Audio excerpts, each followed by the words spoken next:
गोपाल खेमका जी की हत्या से संबंधित घटना प्रतिवेदित हुए थे। तो पूर्ण रूप से वैज्ञानिक और तकनीकी अनुसंधान के आधार पर जो घटना स्थल से सूत्र प्राप्त हुए थे, जो वहां पर लगे कैमरे से जो सूत्र प्राप्त हुए थे, जो मोटरसाइकिल के संबंध में जो सूचनाएं दिखी थी, जो शूटर था उसका जो हुलिया मिला था, जो कपड़े पहने थे, इन सभी के आधार पे पूरे शहर के जो सीसीटीवी कैमरे थे उसे एक के बाद एक सबको लेकर के और उसको तकनीकी साक्ष्य संग्रहित किया गया। जहां तक ट्रेस मिला उस मोटरसाइकिल का, वहां तक तकनीकी जो एसआईटी की टीम है वो गई। उसके बाद मोटरसाइकिल की पहचान की गई। मोटरसाइकिल के पहचान के बाद उसके धारक, फिर उस व्यक्ति की पहचान की गई, उसकी गिरफ्तारी की गई। उससे पूछताछ के बाद अन्य आयामों को इस पे उद्घाटित किया गया है। इस संबंध में जो घटनाएं हुई है, ये पूरे इस गोपाल खेमका जी की हत्या के परिप्रेक्ष्य में, इसके संबंध में पटना सीनियर एसपी आपको विस्तार से अभी बताएंगे कि किस प्रकार से इन्होंने किया है। और इसके बाद यदि कोई सवालात होंगे तो यहाँ पर एडीजी ऑपरेशन कुंदन कृष्णन जी, range IG Patna Jitendra Adana जी और पूरी पटना की टीम और एसटीएफ की टीम है। जो भी आपके प्रश्न होंगे उसका हम लोग उत्तर देने का प्रयास करेंगे। तो इस संबंध में जो बारीकी से अनुसंधान की जो बारीकी जो प्रक्रिया है उसके संबंध में पटना सीनियर एसपी आपको ब्रीफ करेंगे। Thank you. Hand over to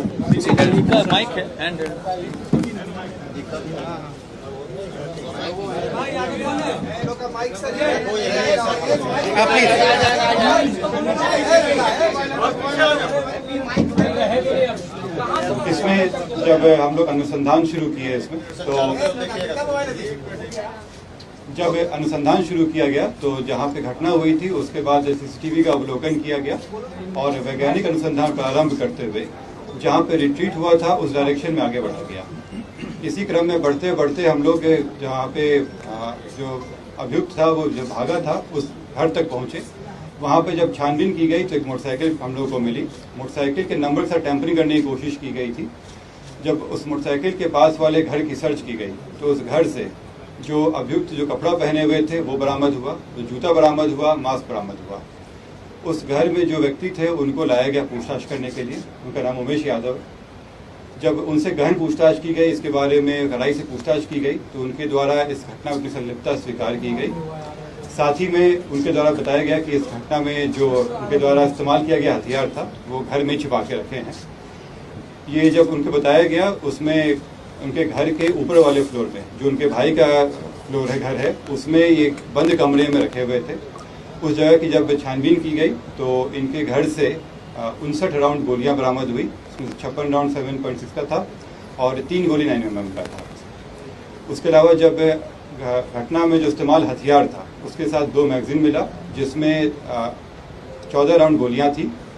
इसके बाद जब इनसे और पूछताछ की गई तो बताया ये कि अशोक साव का नाम लिए, ये इनको करीब 1.5 साल से जानते थे। दोनों ही बिहार शरीफ के थे और एक शादी के फंक्शन में मिले थे। तब से ये उनके लिए छोटा मोटा काम करते थे। करीब 1.5 महीना पहले इस षड्यंत्र को रचा गया था और इसमें इनको पहले लाया गया था कि ये शूटर और हथियार को इंतजाम करे। इस क्रम में पैसे भी दिए गए थे और इसमें बताया गया था कि अग्रिम में 50,000 रुपये दिए गए थे और बाकी काम होने के बाद 4 लाख की बात हुई थी। इसमें ये पहले अपने आसपास के जो शूटर रहे हैं उनसे कांटेक्ट किए ये। उसी क्रम में इनके इलाके में रहने वाले विकास उस राजा से मुलाकात हुई। इसमें उनसे सेटिंग करने की कोशिश की गई। राजा के द्वारा जो डिमांड किया गया था तो इनको लगा कि इससे अच्छा ये स्वयं ही ये घटना कर ले और इसलिए ये हथियार जो इनको अशोक साहू जी के द्वारा ही दिया गया था वो हथियार लिए और अशोक साहू के द्वारा इनको उनके दिनचर्या के बारे में बताया गया। ये एक रेगुलर था कि वो 8 बजे के आसपास बांकीपुर क्लब जाते थे और वहाँ से करीब 11:30 बजे के आसपास वो स्वयं अपनी गाड़ी को ड्राइव करते हुए आते थे। क्लब से नॉर्मली उनके एक दोस्त भी आते थे जिनको एक बाकरगंज मोड़ पे ये उतार देते थे। इसी की रेकी करते हुए वो उस दिन घटना के दिन भी वो बाकरगंज मोड़ पे पहुंचा। वहाँ जब इनकी गाड़ी आई तो ये वहाँ से चल के ये अपार्टमेंट के पास आ गया और उनका इंतजार करने लगा। उसके 10 मिनट के बाद इनकी गाड़ी आई। गाड़ी पहले से ये देखा हुआ था, नंबर भी से पता था। जैसी गाड़ी आई ये उसमें फायर किया और चला गया। अगले दिन, जैसे पहले से तय था इन लोग के द्वारा, ये लोग जेपी गंगा पथ पर मिले, ये और अशोक साहब, मालसामी थाना क्षेत्र में। वहाँ पे बची हुई 3.5 लाख रुपए इनके द्वारा दी गई। इसमें खास बात यह है कि इसमें आपस में बातचीत करने के लिए मोबाइल खरीदा गया था और सिम भी उमेश यादव के नाम से ही खरीदी गई थी, ताकि अशोक साहब का नाम नहीं आ सके। और जब ये पैसे दिए गए तो मोबाइल उन्होंने वापस कर दिया, लेकिन सिम वापस नहीं किया था इसमें। जब इसमें अशोक साहब के घर पे छापेमारी की गई तो उनके यहाँ भारी मात्रा में ज़मीन के कागजात मिले, साथ में एक 9mm का बरेटा उनके यहाँ पिस्टल मिला, उसमें 17 राउंड गोलियाँ मिली इसमें। और इसमें कई जो कागजात मिले हैं उनका अनुशीलन किया जा रहा है अभी। जो अभी शुरुआती पूछताछ में जो बताया गया है, इसमें बताया गया है कि इन लोगों के बीच में व्यापारिक संबंधों में खटास आ गई थी। ज़मीन के कारोबार में भी बताया जा रहा है, लेकिन अभी अंडर इन्वेस्टिगेशन है। जो रैंसम का जो अमाउंट मिला रिकवर हुआ, इसमें जो उमेश यादव हैं उनके पास से करीब 3,65,000 और जो अशोक साहब हैं इनके घर से 6.5 लाख रुपए कैश बरामद की गई है। जेल से क्या कनेक्शन हुआ? ये अंडर इन्वेस्टिगेशन है अभी, क्योंकि इसमें कई ऐसे तथ्य आए हैं कि जेल के द्वारा भी संपर्क किया गया है। कुछ और कारोबारी भी हैं जो जिनका इंटरेस्ट था ज़मीनों में, और उनके द्वारा भी इस घटना में शामिल होने की बात आई है। जी, ये इसमें क्या कुछ निकल के आया, किस कारण से हत्या की गई, आखिर इसका मोटोस ऑपरेंडी क्या था? देखिए, ये अंडर इन्वेस्टिगेशन है, लेकिन अभी जो बात आई है, जमीन जैसे बहुत सारे कागजात मिले हैं, जमीन को लेकर इन लोगों के बीच में खटास उत्पन्न हो गई थी। देखिए, जमीन के भारी मात्रा में कागजात अशोक साहब के घर से बरामद हुए हैं। भारी मात्रा में कागजात हैं, 1-2 नहीं है बल्कि काफी वो जब्त किए गए हैं। अब ये लिंक करना पड़ेगा, जो मृतक के पास जो सूचनाएं हैं उनके लैपटॉप में, उनके मोबाइल में, उनसे मैच कराया जाएगा। कुछ जो अशोक साहब के मोबाइल हैं, उस मोबाइल में कन्वर्सेशंस आए हैं, जिससे ये पता चल रहा है कि जमीन का भयंकर विवाद है, जिसके कारण काफी तल्खी चल रही है कई लोगों में। अब उन सभी चीजों पे अनुसंधान होगा, उनकी आवाज मैच करा के दिखा जाएगा कि वो कौन सब कर रहे हैं। तो ये भूमि के जो भारी मात्रा में कागजात अशोक साहब के घर से बरामद हुए हैं, वो सब अभी नहीं शेयर किया जाएगा, लेकिन भारी मात्रा में जमीन के कागजात। गोपाल खेमका को ही ये टारगेट क्यों कर रहा था सर? ये तो बिजनेस पार्टनर भी थे क्या ये पूर्व? उनके बेटे के भी हत्या 2018 में। हाँ, इस संबंध में एसटीएफ के द्वारा इसमें काफी सत्यापन किया जा रहा है। ADG headquarter, ADG ops Kundan Krishnan ji, इस पर आप थोड़ा सा प्रकाश डालेंगे। देखिए, गोपाल खेमका जी की मर्डर में जो तथ्य आए हैं वो इन्वेस्टिगेशन में शूटर पकड़ा गया है।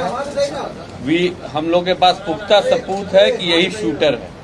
कौन उसको पैसा दिया, अशोक साहब पैसा दिए, इसका भी पुख्ता सबूत है। बरामद भी हुआ, बरामदगी भी है, बैलिस्टिक मैच भी हो जाएगी प्रॉपरली।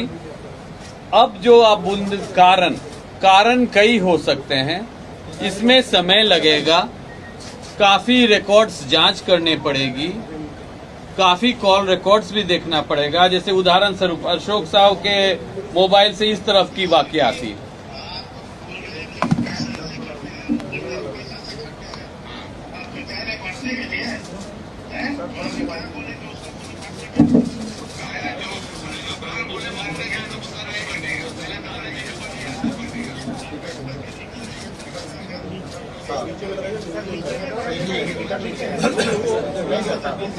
अरे मेरी बदौलत है, ये आपकी बदौलत है, तो आप उसका खैर आप खुद उठा रहे हो।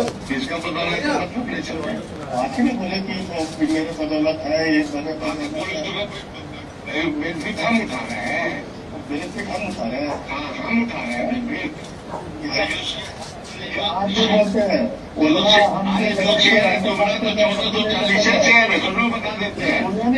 हम बता रहे हैं आपको बात हमसे नहीं, हम कोई चीज पहले ये बताओ ना हमको, तुम क्या फालतू कर रहे हैं? तुमसे बात बताओ तो अरे चीज यही ना बोले, तुम कागज हमको दे दीजिए, ये मतलब तैयार करके दे दीजिए, फाइल बना के दे दीजिए। कागज तो देगा ना जगह, अच्छा नहीं देगा तो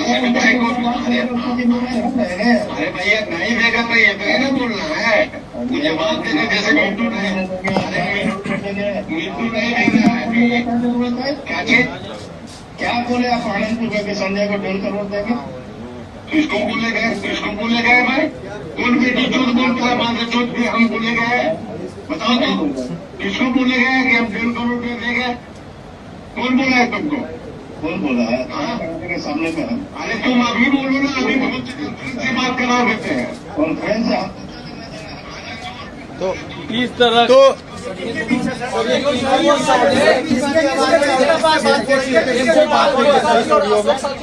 ये अशोक साव का वार्ता चल रहा है। इसमें उनका भी संदर्भ आया है, उनका भी नाम संदर्भ, उनका भी नाम ऐसे संदर्भ आया है। कितने फाइल्स हैं, बहुत सारे फाइल परंतु अभी हम लोग तो बरामद किए हैं अशोक साव के घर से जो मोबाइल वो उसकी जांच। हमको खेमका साहब की भी मोबाइल, कई फोन थी, लैपटॉप, क्या डीलिंग्स थी कि किस पर्टिकुलर प्लॉट या फाइनेंशियल ट्रांजैक्शन को लेके विवाद है। दोनों बड़े व्यवसायी हैं। अशोक साव जी को पहले भी क्वेश्चनिंग हुई है, कमालिया हत्याकांड में भी पुलिस इनको पूछताछ की है। संतोष टेबरीवाल वाले में भी इनसे संतोष पूछताछ हुई थी। टेबरीवाल वाला भी मर्डर केस में इनकी नाम उछली थी। बिहार शरीफ में भी केस में ये जेल गए थे। अशोक साव बिहार शरीफ के केस में इनके भाई का 2 हथियार अभी जब्त है वहाँ पे, और ये जेल भी गए थे बिहार शरीफ में कोल्ड स्टोरेज के विवाद को लेकर के 2006 में। तो इनकी ऐसा माने ये इनका भी आपराधिक इतिहास है अशोक साव जी का। डीजीपी साहब, एक सवाल ये है कि क्या कनेक्शन है उसका इस केस से? नहीं, ये जो आप देख रहे हैं कि जो बातचीत चल रही है तल्खी से जो इनके अशोक साव के मोबाइल से निकला है, तो ये स्पष्ट रूप से लग रहा है कि जमीन वगैरह को लेकर के फाइनेंशियल गंभीर विवाद है। इस पर अभी अनुसंधान हो रहा है, लेकिन इसी परिप्रेक्ष्य में ये हत्याएं हुई हैं और सुपारी दी गई है। सवाल ये है कि आपने जो सवाल पूछा है में सर एक पैटर्न दिख रहा है। विकास उर्फ राजा का। गुंजन खेमका की हत्या हुई 2018 में, गोपाल खेमका की हत्या हुई 2-4 दिन पहले। उसके बाद उनके छोटे बेटे पर भी अटैक हुआ था जो रिपोर्ट नहीं की गई। बड़े भाई पर भी अटैक हुआ जिनको चोटें आई। तो क्या आपको लगता है कि ये सारे 4 जो अटैक्स हुए ये इंटरलिंक्ड हैं और ये एक रिवेंज के तहत इन पर पिछले 6-7 साल से कार्रवाई की जा रही थी? नहीं, जो गुंजन खेमका हत्याकांड की बात आप कर रहे हैं उसमें मैं सीआईडी से काफी बल्कि उद्भेदन सीआईडी नहीं किया था 2018 में। वैशाली जिला से समय करीब 20 दिन हो गया था, केस नहीं खुल रहा था, तो तत्कालीन डीजीपी के.एस. द्विवेदी और मैं एडीजी सीआईडी स्वयं गया था वहां पे घटनास्थल पे, और काफी समय देकर के उसमें अनुसंधान हुआ था और चंद 1 महीने के अंदर में उसमें चार्जशीट समर्पित किया गया था 4 लोगों पे। और उसके जो शूटर थे, जो अभिषेक वर्मा उर्फ मस्तू, 2021 में बाईपास थाने में उनकी हत्या हो गई। 2 लोगों की हत्या हुई थी, सुनील और इनकी। उस कांड में भी चार्जशीट हुआ है। तो जो शूटर थे गुंजन हत्याकांड की, और वो भी जमीन विवाद में ही गुंजन की हत्या हुई थी। एक बिस्कुट फैक्ट्री की जमीन थी हाजीपुर महुआ रोड पे, तो बिस्कुट फैक्ट्री वहां पे नहीं लग पाया था, तो उस जमीन को कई सारे क्रेता थे जो उसको खरीदना चाह रहे थे। गुंजन खेमका के मोबाइल में भी मिला था उस प्लॉट का पूरा डिटेल्स, और उसके बाद उसमें कई सारे जो लोग कंपटीशन चल रहा था उस खरीदने के लिए, तो उस जमीन विवाद के परिप्रेक्ष्य में उनकी हत्या वहां पे हाजीपुर औद्योगिक थाना में हुई थी। उसमें पुलिस ने अनुसंधान करके शूटर सहित जो काफी जो उसमें जमीन में जो जुड़े हुए लोग थे, जो वैशाली जिले के 2 लोग थे, 4 लोगों पे चार्जशीट करा गया था। वो भी कांड विचाराधीन है उसमें। और उसमें जो अभिषेक उर्फ मस्तू था, उसका नागालैंड का एक लाइसेंस था, नागालैंड से लाइसेंस उसको मिला हुआ था पिस्टल का। ऑल इंडिया लाइसेंस था, उसको भी जब्त करने के लिए नागालैंड प्रशासन को उस समय हम लोगों ने लिखा था। बाद में वो न्यायालय के आदेश पर वो पिस्टल मुक्त हो गया था और उसमें काफ़ी सारी आगे की कार्रवाई हुई थी। बट उस केस में हम लोगों ने त्वरित अनुसंधान करके उसमें चार्जशीट किया था, और 2018 में हम लोगों ने इनके परिवार की सुरक्षा के लिए अंगरक्षक मुहैया कराया था, जो 2024 तक इनके पास था। 28 जून 2024 को इनके द्वारा स्वेच्छा से अंगरक्षक को लौटा दिया गया था। उसके बाद भी जो हमारी राज्य स्तरीय सुरक्षा समिति है, जुलाई में लौटाने के 1 महीना बाद फिर से अंगरक्षक मुहैया कराने का आदेश पारित किया, लेकिन उसके बाद अंगरक्षक रखने की इनकी इच्छा नहीं थी, स्वेच्छा नहीं थी, तो ऑब्वियसली हम लोग अंगरक्षक नहीं दिए थे। तो उस समय जो केस दर्ज हुआ था गुंजन खेमका हत्याकांड, उसका पूर्ण रूप से अनुसंधान करके चार्जशीट उस समय समर्पित कर दिया गया था। शूटर की पहचान हो गई थी, जिस कारण से विवाद था उसका भी सॉल्यूशन हो गया था। उसके बाद इनके भाई पर एक गोली चलाई गई थी गाड़ी में, उसमें कोई घायल नहीं हुआ था। उसके संबंध में भी कांड दर्ज हुआ था उस समय। गुंजन खेमका हत्याकांड के कुछ समय पूर्व, 2 वर्ष पूर्व वो घटना हुई थी, मुझे स्मरण हो रहा है। उसमें नहीं पता चल पाया था कि किसके द्वारा किया गया है कांड। बट इसमें जो ये गोपाल खेमका जी वैशाली वाला जो गुंजन खेमका हत्याकांड था, उसमें कॉम्प्लेनेंट थे, वादी थे। और उस केस में जो डेट है वो 15/7 को सेकेंड डेट पड़ने वाला है। 2 डेट पड़ा है अभी तक उसमें चार्जशीट के बाद। एक था 2022 में और एक अभी 15 जुलाई 2025 को गुंजन खेमका हत्याकांड का डेट वैशाली जिले के न्यायालय में पड़ा है उसमें। और मेन शूटर की हत्या हो गई है और इसमें जो ये कंप्लेनेंट थे इनकी भी हत्या हो गई है। तो उससे भी जोड़ करके इसको देखा जा रहा है। उस पहलू को भी पूरी तरीके से अनुसंधान किया जाएगा कि उससे जुड़े कहीं लोग जो अभी जेल में हैं या जेल से बाहर हैं। एक तो शूटर की हत्या हो गई है, तो बाकी जो लोग हैं उनकी भी इसमें भूमिका है या नहीं है। सुबह में जो उसके संबंध में जोनल आईजी पटना बताएंगे। इस कांड के अनुसंधान के दौरान पुलिस के द्वारा जो सभी पहलू थे उन पे अनुसंधान किया गया था और उसमें जो शूटर है उसके द्वारा स्पष्ट किया गया था कि उसके लिए इस कांड को करने के लिए पहले उसने विकास उर्फ राजा से संपर्क किया था, और जो सामान्यतः एक आपराधिक छवि का व्यक्ति है और हथियार इत्यादि सप्लाई करने का काम करता है और स्वयं भी काफ़ी सारे ऐसे जो हत्या और गोलीकांड हैं उनके अंदर में शामिल रहा है और उससे इसने हथियार प्राप्त करने का कोशिश किया था और उसके पास में हथियार उपलब्ध रहता है। इस मामले में पुलिस जब एक टीम थी उसने इस विकास उर्फ राजा के ठिकाने पे दबिश करी, तो उसने वहाँ पर जो पुलिस के ऊपर में वहाँ से भागते हुए पुलिस के ऊपर में फायरिंग की, जिसके अंदर में जो सुबह जो घटना हुई है मुठभेड़ की, उस घटना में वो मारा गया है।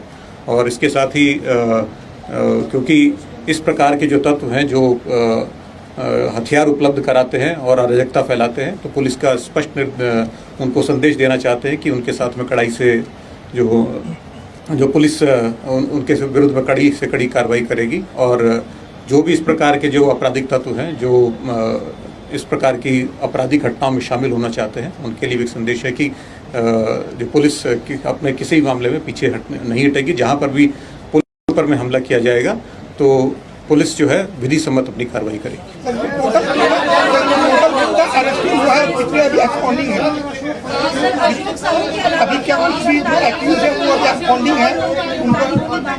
अभी नहीं, इसमें जो सुपारी देने वाले थे अशोक साहु गिरफ्तार हो गए, जो शूटर थे वो गिरफ्तार हो गए, जो पहले जिनसे संपर्क किया गया था ज्यादा पैसा मांग रहे थे वो मुठभेड़ में मारे गए हैं। इसके बाद जो आपने देखा कि भारी मात्रा में मतलब जमीन के कागजात अशोक साहु के घर से बरामद हुए हैं, उसकी स्क्रूटनी की जाएगी और उसको उन जो जमीन के लैंड के जो, जैसे आपने अभी जो मोबाइल में सुना कि जमीन विवाद डीड वगैरह की बात चल रही है, और ये जो ऑडियो अशोक साहु में मिला उसमें मृतक जो गोपाल खेमका जी उनका भी संदर्भ कई जगह आया है। तो इन सभी बिंदुओं पर 1-2 मिनट में अनुसंधान नहीं संभव हो सकता है, इस पर काफी गहन अनुसंधान होगा।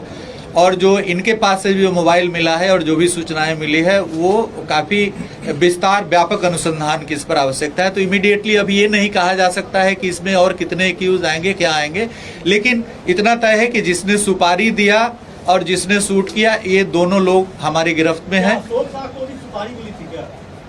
नहीं, ये अनुसंधान का विषय है, चूंकि अशोक साहु के खुद एक बड़े व्यवसायी थे, उनके घर से खुद लाखों रुपया सर्च के दौरान बरामद हुआ है, तो उनको हमें नहीं लगता है कि उनको किसी से लेने की जरूरत पड़ी होगी। लेकिन ये अनुसंधान का विषय है कि यदि उनको भी किसी ने दिया होगा तो उसको भी अनुसंधान करेंगे। अजय वर्मा की कोई भूमिका है सर? नहीं, देखिए अभी जो कोई भी हत्याकांड प्रतिवेदित होता है तो उसमें विभिन्न आयामों से अनुसंधान होता है। जैसे यही जो अभी जो ये हत्याकांड है इसमें कम से कम 1 दर्जन दिशाओं में हम लोग अनुसंधान को ले गए। तकनीकी अनुसंधान से हम लोग धीरे धीरे आगे बढ़ रहे थे। उसके बाद जो शूटर्स हैं, जितने सारे शूटर्स हैं, सभी शूटर्स पे भी हम लोगों ने उसका चेहरा, उसका जो मोटरसाइकिल में आप जो देख रहे हैं, ये आदमी का उस डील डॉल से मिलान करते हुए हम लोगों ने दर्जनों शूटर्स के संबंध में अनुसंधान किया है। तो इस पर जो तकनीकी अनुसंधान के कारण जो हमें जहां तक एकदम लीड मिल रहा है और वहां से जो शूटर मिला और उसके यहाँ से जो सुपारी के पैसे थे, जो अभियुक्त पकड़ाया है शूटर, इसकी बच्ची भी पढ़ती है स्कूल में, 45,000 रुपया इसको फीस भी देना था, इसको फीस के लिए पैसा की कमी पड़ रही थी, तो जाकर के स्कूल में फीस भी जमा किया। तो हम लोग वहां से भी फुटेज लेंगे, करेंगे कि हाँ ये चूंकि जो पैसा लिया था उसमें से जितना पैसा लिया था उसमें 40-45 हजार कम बरामद हुआ है। वो बता रहा है कि हम स्कूल में फीस जमा की, तो वहां से भी हम लोग फुटेज संकलन करेंगे। तो इन सभी चीजों का अनुसंधान आगे बढ़ेगा और इस अनुसंधान में हर बिंदु पर अनुसंधान किया जाएगा, काफी व्यापक इस पे। बाकीपुर क्लब में क्या किसी अधिकारी ने कुछ इन्फॉर्मेशन पास ऑन किया था क्या शूटर को, उनका डेली रूटीन बताने के लिए? देखिए, बाकीपुर क्लब के सर्विस मेंबर थे, रेगुलर मेंबर नहीं थे, और हाल के कुछ दिनों से इनकी उपस्थिति बहुत कम थी, नगण्य थी बाकीपुर क्लब में। आप समझ सकते हैं कि क्यों, ये समझने की चीज है कि क्यों। तो शुरू में 2016 के पहले आप समझ सकते हैं क्यों मैं 2016 बोल रहा हूं। तो 2016 के पहले रेगुलर विजिटर थे वहां पे, 2016 के बाद से ये कम विजिट करने लगे, लेकिन सर्विस मेंबर वहां पर थे, रेगुलर मेंबर नहीं थे। बाकीपुर क्लब से भी हम लोगों ने काफी सूत्र प्राप्त करने का प्रयास किया गया, लेकिन इतना बड़ा क्लब होने के बावजूद भी वहाँ के जो सीसीटीवी कैमरे हैं उसमें कोई बैकअप नहीं है, कोई भी सूत्र वहां से हम लोगों को नहीं प्राप्त हुआ है। तो हम लोगों ने उसके प्रबंधन से भी लिखित रूप में मांगेंगे कि वो कैमरे क्यों नहीं कार्य कर रहे हैं, उसमें कोई बैकअप, 1 मिनट का भी बैकअप क्यों नहीं है किसी भी प्रकार का। इतना बड़ा क्लब है जहाँ पे एक से एक उद्योगपति जा रहे हैं वहाँ पे, और वहाँ पे किसी भी प्रकार का बैकअप नहीं रखा गया है। तो इसकी भी अनुसंधान में पड़ताल की जाएगी कि वहाँ के सीसीटीवी कैमरे में बैकअप वगैरह क्यों नहीं रखा गया, वो क्यों नहीं कार्यरत है, इस पर भी हम लोग अनुसंधान करेंगे। तो जो जिस तरह से आप कह रहे हैं कि इसमें बहुत अनुसंधान की जरूरत है, तो आने वाले समय में इसमें और भी कई नाम और खुलासे हो सकते हैं। निश्चित रूप से आ सकते हैं। इस पे जब अनुसंधान होगा तो इसमें चूंकि फाइनेंशियल चीजें इन्वॉल्व है, तो इसमें फाइनेंशियल चीजों में और भी अभियुक्त आएंगे, लेकिन ये जो डॉक्यूमेंट्स मिल गए उसकी स्क्रूटनी के पश्चात ही हम लोग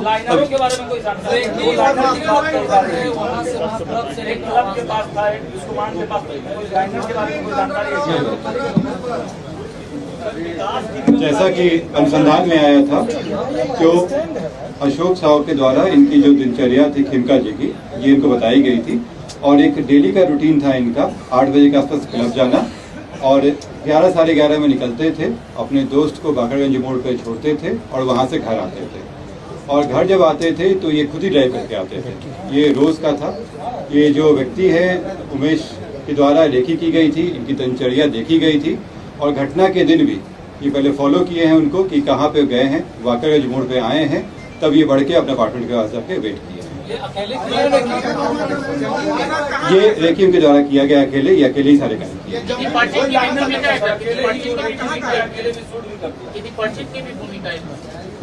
अभी जो दोनों अभियुक्त हैं उनको जेल में भेजा जा रहा है, फिर उनको रिमांड पे लेके उनसे गहन पूछताछ होगी, जिसमें बाकी सारे अगर किसी और की संलिप्तता है या बाकी और भी बिंदु हैं सबके उनसे पूछताछ की जैसा बताया गया, इसमें अनुसंधान में और भी चीजें आ रही हैं, जिससे आएगा एविडेंस उस सबसे आगे कार्रवाई।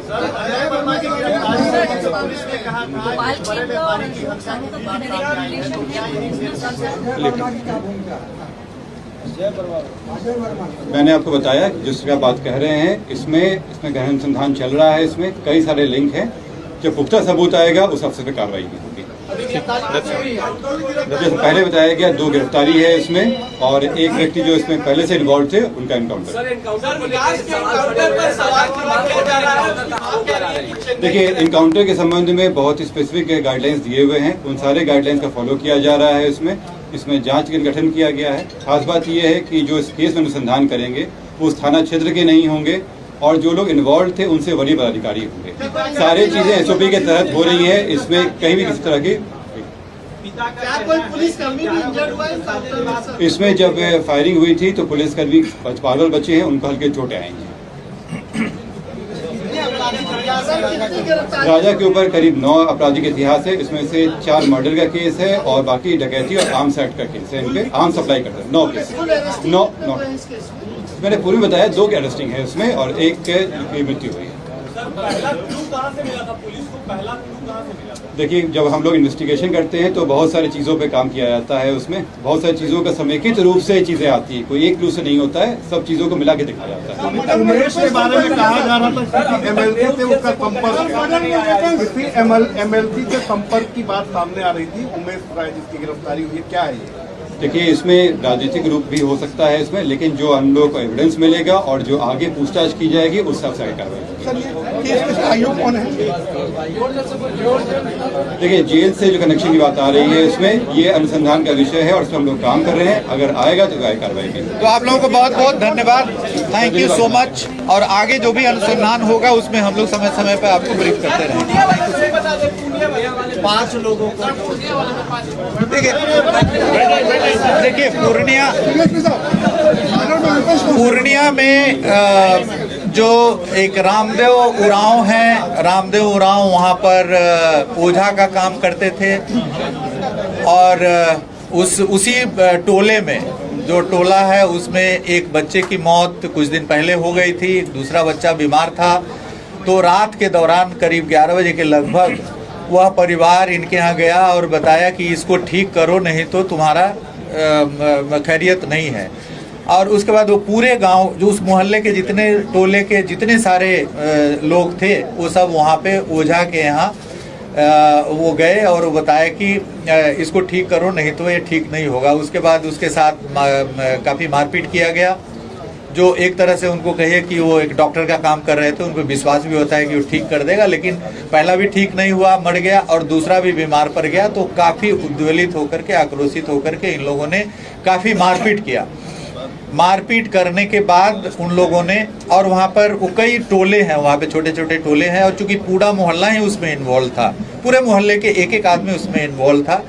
इन लोगों ने मारपीट किया और मारपीट होने के बाद जब वो सभी बेहोश हो गए, उसके बाद उन लोगों को लाश को डिस्पोजल करके, जला करके और डिस्पोजल करके वहाँ से 4 किलोमीटर दूर एक ट्रैक्टर पर लोड करके और डिस्पोजल कर दिया। ट्रैक्टर का चालक भी गिरफ्तार हुआ है और भी 2 लोग उसमें गिरफ्तार हुए हैं। एक बच्चा जो अपने वहाँ से भाग करके ननिहाल में गया था, वह पुलिस को बताया। उसके बाद पुलिस इसमें पूरी कार्रवाई की, डॉग स्क्वाड को लगाया गया। जो 4 किलोमीटर दूर जो लाश फेंका गया था, डंप किया गया था, उसको बरामद किया गया।